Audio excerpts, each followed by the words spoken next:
Covid नंतर आता जगासमोर इबोला या अत्यंत भयानक आजाराचं नवं संकट उभं ठाकलंय। आफ्रिकेतील कॉंगो लोकशाही प्रजासत्ताक आणि शेजारील युगांडामध्ये इबोलाचा ताजा उद्रेक झाला असून याची गंभीर दखल घेत जागतिक आरोग्य संघटनेने म्हणजेच WHO ने आंतरराष्ट्रीय सार्वजनिक आरोग्य आणीबाणी घोषित केली आहे। याचा अर्थ असा की हा आजार आता केवळ एका देशापुरता मर्यादित नसून तो जागतिक आरोग्यासाठी एक मोठा धोका बनलाय।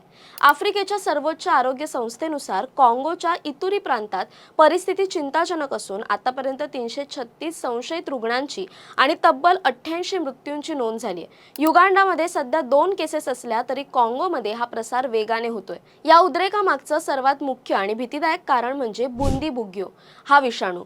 या इबोलाचा एक अतिशय दुर्मिळ प्रकार आहे।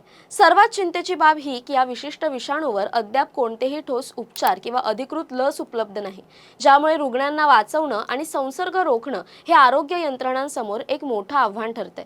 इतिहासात डोकावून पाहिलं तर 1976 नंतर या दुर्मिळ विषाणूची नोंद होण्याची ही केवळ तिसरीच वेळ आहे।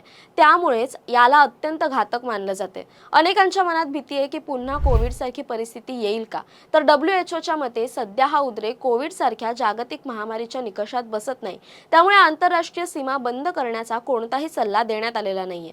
मात्र तरीही हा आजार दुर्बल समजून चालणार नाही। यावर वेळीच नियंत्रण मिळवणं, नवीन रुग्णांचं निदान करणं आणि स्थानिक आरोग्य यंत्रणांना बळकट करणं ही काळाची गरज आहे। ही जागतिक आणीबाणी आपल्याला इशारा देते की आरोग्य सुरक्षेच्या बाबतीत कोणतीही हलगर्जी आपल्याला महागात पडू शकते। ही महत्त्वाची माहिती जास्तीत जास्त लोकांपर्यंत शेअर करा आणि सतर्क राहा।